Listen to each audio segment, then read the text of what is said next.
뜨거운 이슈에 대한 여의도 정치권의 목소리를 들어보는 1번지 현장 시간입니다. 오늘은 더불어민주당 우상호 의원을 스튜디오에 모시고 직접 얘기 나눠보도록 하겠습니다. 어서 오십시오. 네, 안녕하십니까. 네, 많이 바쁘실 텐데 이렇게 자리해 주셔서 감사드립니다. 정부 일단은 코로나 바이러스 관련된 얘기를 아무래도 상황인 만큼 좀 여쭤보고 싶은데요. 오늘 이제 0시부터 내일 넘어가는 0시부터 후베이성 지역을 들렀다 오는 외국인들에 대해서 정부가 출입 금지, 입국 금지를 하기로 했습니다. 이거 상당히 고심 끝에 내린 결정이 아닌가 싶은데요. 여러 가지 중국인에 대한 입국을 전면 금지해야 된다는 얘기까지도 있었으니까 이런 정부의 결정에 대해서는 어떻게 보십니까? 적절한 조치라고 생각이 됩니다. 아무래도 이제 후베이성을 중심으로 해서 지금 확진자가 계속 늘어나고 있기 때문에 네. 국민들 입장에서는 이 불안감을 해소하기 위한 좀 과감한 조치에 대한 요구가 있었고, 네. 또 저희 교민들이 사실 그 일부를 아직 잔류하고 있습니다만 상당수 교민들이 철수한 그런 후기 때문에 예. 후베이성 출신들에 대한 입국 금지는 아마 적절한 조치가 아닌가 이런 생각이 들고요. 다만 이제 일부에서 또 전면적으로 이걸 확대되는 게 아니냐 이런 요구를 하시는 분들도 있는데, 국민의 안전을 최우선으로 하면서도 또 경제적으로 올 수 있는 피해를 최소화하고 또 외교 마찰도 최소화하는 그런 지혜를 정부로서는 고민하지 않을 수 없다. 네. 이런 점도 이해를 해주셨으면 좋겠습니다. 비자 발급을 중국인에 대해서 제한해야 된다는 얘기도 있었고, 지금 제주도에서도 무비자 입국에 대해서, 무사증 입국에 대해서 같은 시간대 이제 금지를 하겠다고 했는데, 정부 입장에서는 가뜩이나 중국과의 어떤 사드 이후에 한한령으로 굉장히 껄끄러운 관계를 이어갔고요. 이제 그게 이제 좀 봉합되는 상황에서 이런 사태가 터지게 되니까 네. 굉장히 정말 고심을 할 수밖에 없을 것 같아요. 지금 청와대 국민청원도 60만 명 훌쩍 넘었으니까 답변을 해야 되는 20만 명을 3배 넘지 않았습니까? 이런 네. 상황의 정부의 조치들은 그러니까 많은 고민이 담겨 있을 것 같아요. 후베이성을 중심으로 한 입국 제한 조치를 화답으로 좀 받아주셨으면 하고요. 전면적으로 금지했을 때 올 수 있는 후과가 여러 전문가들이 말씀을 하고 계십니다만 의학적으로 그렇게 근본적인 효과는 보지 못하면서 중국과의 마찰, 또 사실 중국에서 좀 사업하고 있거나 거기에 주재하고 있는 우리 대한민국 국민들을 생각하면 이게 또 어떻게 불똥이 튈지 모르는 여러 문제가 있습니다. 그런 측면에서 저는 상황을 봐가면서 단계적으로 조치를 강화하는 것이 정부 입장이다. 이렇게 말씀을 드리겠습니다. 그러니까 앞으로 전혀 안 한다. 네. 또 이런 것이 아니고 일단 현재까지는 후베이성 중심으로 입국 제한 조치를 취하고 사태가 정말 심각해서 그런 문제를 검토해야 될 상황이 온다면 그때 검토할 수 있다.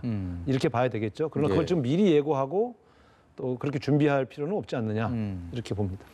이런 국가적인 사태가 생길 때마다 이게 정쟁의 요인으로 쓰이면 어떻게 되나 국민들이 많이 우려를 합니다. 실제로 이번 사태가 불거진 이후부터 야당에서는 정부의 대응에 대해서 질타를 이어가고 있고요. 이것을 공세를 수위를 높여가는 모습들을 저희가 목도가 할 수 있는데 네. 여기에 대해서는 어떤 견해 갖고 계십니까? 아니 저도 야당 대표를 해봤으니까요. 그러니까 야당은 이제 정부의 대응에 있어서 미흡한 점이 보이거나 또 국민들에게 경각심을 줘야 할 사안들에 대해서 비판의 목소리를 내야죠. 네. 그런데 다만 그것만 있는 것이 아니고 한편으로는 이 난국을 헤쳐나가기 위한 협력을 하면서 비판했을 때 훨씬 더 성숙한 야당으로 보이지 않겠느냐. 그런 점에서 본다면 최근에 몇 가지의 사례는 이 국가적 재난 사태를 정부를 비판하기 위한 정쟁의 수단으로 삼는 그런 문제도 보였다. 네.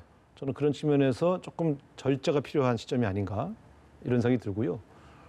저도 야당하면서 여러 사건들을 많이 봤습니다만 조금 더 심하게 나갔을 때 오히려 역풍이 불거나 네. 비난이 야당에게 쏟아지는 경우도 꽤 목도를 했거든요. 그런 측면에서는 저는 아직까지는 야당 지도자의 선의를 믿고 싶습니다만 좀 더 나가고 이것을 총선용으로 활용하기 시작하는 순간 저는 많은 국민들이 실망하실 거라고 생각합니다. 네, 신종 코로나 얘기는 이 정도로 하고요. 이제 정치권 얘기를 좀 넘어가 보도록 하겠습니다. 임종석 전 대통령 비서실장 얘기를 우상호 의원이 나오셔서 저희가 안 해볼 수가 없을 것 같은데 워낙 또 절친한 관계시지 않습니까? 네. 그래서 임종석 전 실장의 지난해 11월 대통령 비서실장을 물러나면서 밝힌 의중과는 상관없이 지금 언제 등판을 할 것이냐, 등판 필요성에 대해서 당 대표도 직접 얘기를 하고 이낙연 전 총리까지도 얘기할 정도로 많은 관심을 받고 있습니다. 네. 여기에 대해서 어떻게 봐야 되겠습니까?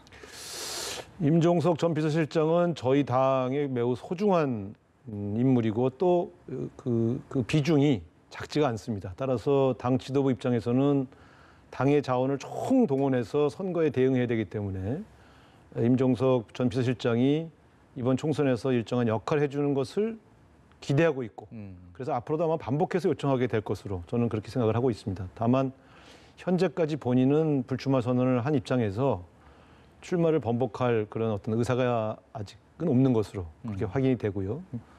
더욱이 호남에 뭐 출마하라거나 뭐 이런 제안은 아마 전혀 검토를 하지 않을 것으로 저는 그렇게 판단하고 있습니다. 만약에 다른 분도 아니고 의원께서 직접 좀 임종석 전 실장을 이번 총선에 중요한 인물로 좀 등판을 해라라고 좀 설득을 하라는 뭐 당의 요청이나 이런 것들이 있을 때 어떻게 하실 생각이세요? 저는 앞으로도 뭐 그런 요청이 있으면 뭐 또 제가 충분히 혁신태내게 대화할 수 있는 관계니까 저는 사실은 정말로 당이 이제 어려운 상황에 처했을 경우 그때는 아무리 불출마의 명분이 옳았다 하더라도 네.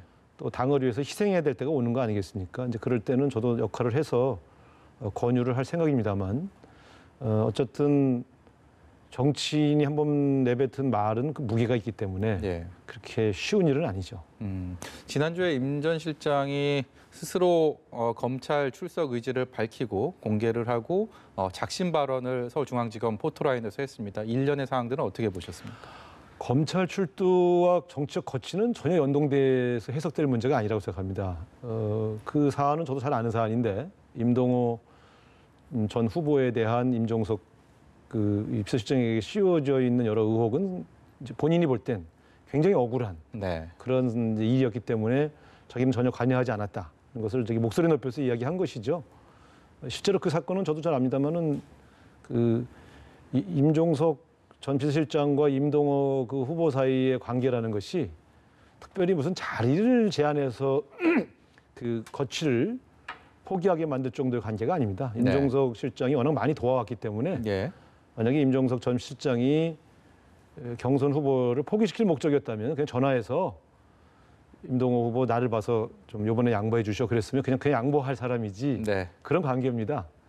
그래서 제가 볼 때는 아마 그런 것이 수사 대상에 올라서 당의 공천이 정치적 어떤 수사의 내용이 된 것에 대해서 또 본인이 거기 연루된 것처럼 보도된 것에 대해서 조금 아마 검찰에 대한 항의성 발언을 한 것으로 그게 네. 보여지고 그걸 이번 출마를 위한 포석으로 그렇게 활용했다고는 저는 생각지 않습니다. 네, 의원 모셔놓고 임 전 실장 얘기 너무 많이 여쭤보는 것 같아서 좀 네. 송구스러운데 한 가지만 더 여쭤볼게요. 네. 최근에 연락을 하셨다면 언제쯤 하셨고 네. 앞으로 또 만나실 계획이 있으신지 궁금합니다. 뭐 2주에 한 번 정도는 뭐 같이 식사를 하거나 뭐 통화를 하거나 합니다.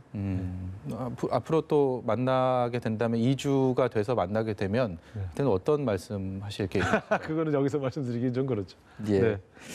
그러면 당 얘기 좀 해보겠습니다. 네. 오늘 이제 민주당 공관위에서 김의겸 전 청와대 대변인의 출마 여부가 상당히 출마를 본인은 하겠다라고 얘기는 했지만 공천을 줄 것인가 그리고 예비 경선에 참여할 것인가에 대해서 상당히 관심을 모았는데 심사를 시작하기 전에 김의겸 전 대변인이 스스로 불출마하겠다는 내용을 본인의 SNS에다가 밝혔습니다. 여기에 대해서는 어떤 견해 갖고 계십니까?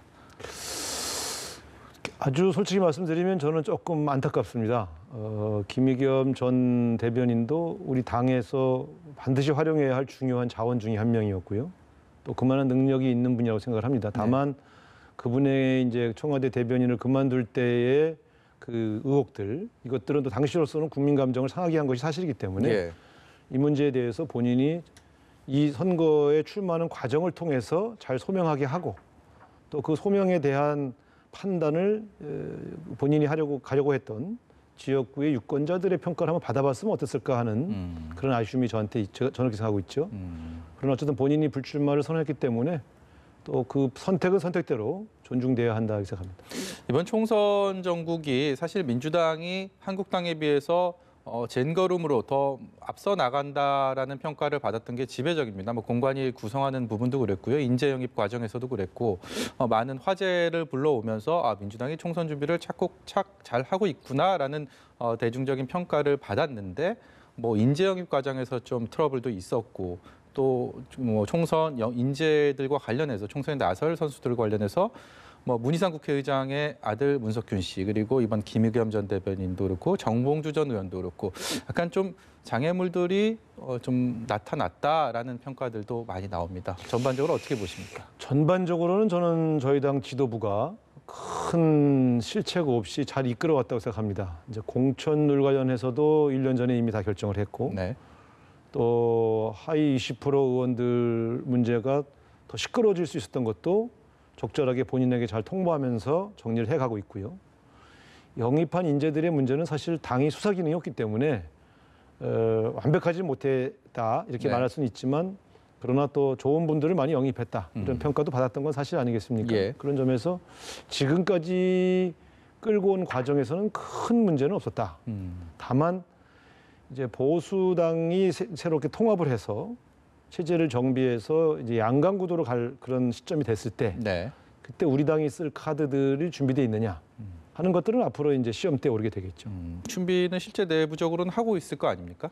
뭐 제가 지도부가 아니니까 잘 모르겠습니다만 그런 측면에서 너무 카드를 앞당겨 쓰는 것보다 일정한 이제 시점에서 적절한 카드들을 계속 꺼내가면서 총선에서의 더불어민주당에 대한 주목도를 계속 높여나갈 필요가 있다. 네. 이렇게만 말씀을 드리겠습니다. 의원이 가지고 계신 당내 위상과 정치적인 이력들을 저희가 충분히 고려해서 좀 이렇게 무거운 질문들을 많이 드리고 있는데 네.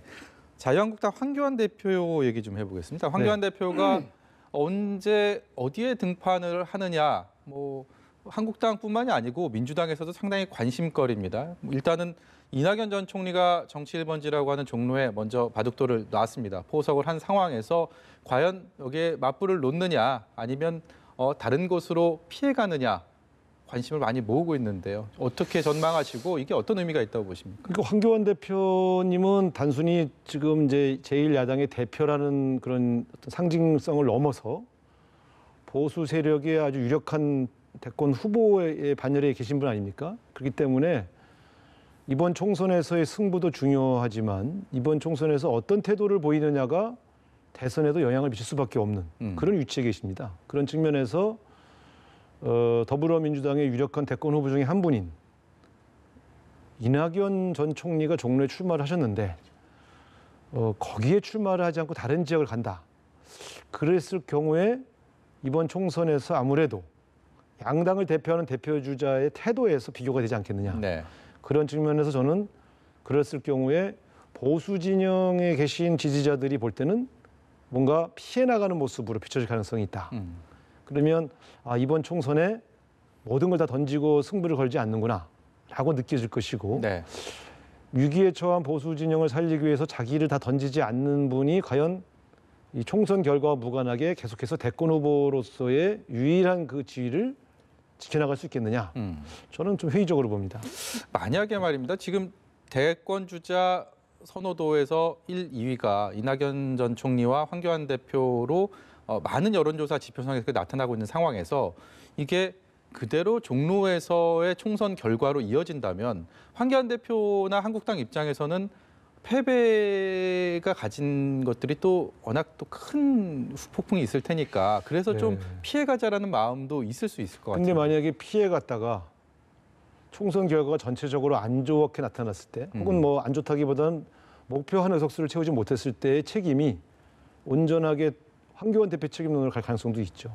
그런 측면에서는 설사 이번 선거에서 특정 지역구에서 아깝게 낙선하더라도 그분이 그렇게 싸워줌으로써 좋은 결과를 만들어냈다라고 평가받을 수도 있는 것이죠. 네. 따라서 저는 또 종로에 나온다 그래서 100% 떨어진다 이렇게 볼 수도 없는 것입니다. 지금의 판세가 4월까지 그대로 간다 이렇게 볼 수도 없는 것이고요. 그런 측면에서 결국 불리한 것을 유리하게 만드는 지도자가 됐을 때 그분이 대권 후보로서 더 가치가 빛나지 않겠느냐 그런 점에서 저는 선택은 한교안 대표의 몫이지만 적어도 과거에 수없이 많은 사례를 지켜봤던 저로서는 종로를 피했을 때 혹시 종로에서 나쁜 결과가 나와서 받는 불이익보다 종로를 피했을 때 오는 이미지 손실과 지지자들의 실망이 더 클 것이다. 그런 점이 제가 볼 때는 오히려 더 우려되는 게 아니냐. 네. 저희 당으로서는 종로에 안 나와 주시면 더 편한 선거가 될 수 있겠죠. 예, 저희가 의원 모시고 코로나 바이러스 얘기하고요. 그리고 총선 전국에 대한 말씀을 많이 드려왔고 제가 그냥 개인적인 질문 하나 드려야 될 것 같습니다. 선거법이 있기 때문에 특정 지역을 거명하진 않겠고 의원께서도 이제 지역구 활동 많이 하시고 계시고 지역 민심 많이 청취하실 텐데 설 지난 지금의 민심은 어떻습니까?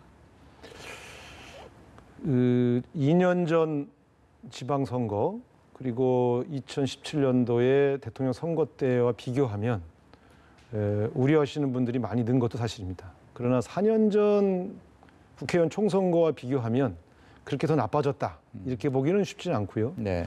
앞으로 남은 이제 2, 3개월의 기간 사이에 각 당이 어떤 모습을 보이고 또 각각의 후보자들이 이제 어떤 모습으로 다가가는가에 달려있지 않겠느냐. 네. 이렇게 생각이 듭니다. 저희 서대문 갑은 이제 같은 후보가 지금 6번째 격돌할 예. 가능성이 있지 않습니까? 네. 그래서 또 지역 주민들이 계속 물어보시죠. 네. 이번에 또 같은 분이 또 나오시냐? 네.